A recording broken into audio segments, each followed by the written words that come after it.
up? Mark told us he gave you the download on this AE VFX project, and we're hoping you can knock out the second spot in the campaign, which is all about Boston. You know the deal. Track in stuff where it feels appropriate and make it feel like tagging/graffiti. Have fun with this one. All right, this is great. I got to work on the gritty streets of Detroit, and you get to work on the even grittier streets of Boston. Hey Boston, where's your key light at? Choke that mat if you know what's up. Listen, AEVFX is headed north, and we want you to join us. Because for us, VFX ain't a fad, it's a way of life. You know, I take it back. Boston is not looking the least bit gritty in that video. What's up, Boston? What happened to the grit? In this case, you, lucky souls, have not even been given an outline of where to put anything, and it's going to be totally up to you. And even luckier for you, each one of these shots has some nice, juicy surfaces to work with, including ones we didn't even get into. My God, water? What the heck? I mean, come on. No way do you want to have to deal with reflecting a logo into some moving water, right? And so I would encourage you to check these out by giving them a first pass, any ones that look interesting to you. And, you know, if it seems like this is an easy one, think about whether there's some design approach that would still make it worthwhile.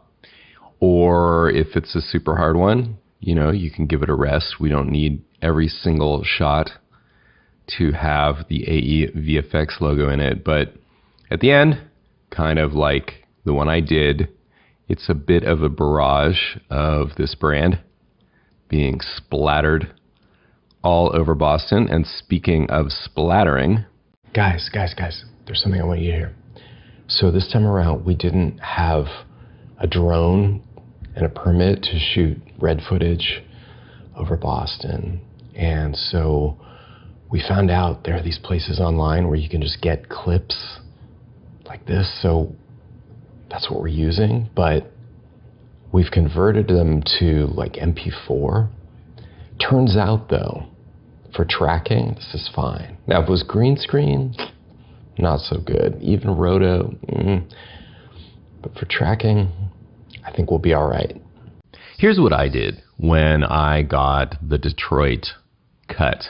I went shot by shot and did a one-pass mocha track where I thought I wanted to put a logo on each one of them. It doesn't take very long. Good practice for seeing what mocha does and lets you pick your own difficulty level. So I think you'll have fun with that. I hope so. And I think that what you should aim for to get meaningful feedback is 3 shots. You can use any elements you like. You can put those elements wherever you like. You can animate the elements on, which we didn't do if that's your thing. Or you could kind of do it the way I did it, which is much more like they are just these stealth, almost like graffitis all over the place. I think you'll find that the scalability, once you get some good tracks, is really endless. You could really go crazy. So the main goal here is just to train your eye, as with all the rest of these, as far as whether things are matching. But you have a big advantage because all humans are good at noticing whether matching works. So there you go. Come back with 3 shots or as many as you like. Have fun. Furthermore, if you're feeling it, I would encourage you to go beyond what I, your instructor, have done and actually add transitions. You could have these things being painted on as if an invisible hand is spray painting them, or as I alluded, you can try surfaces that we didn't even get into. The sky, my friends, is the limit.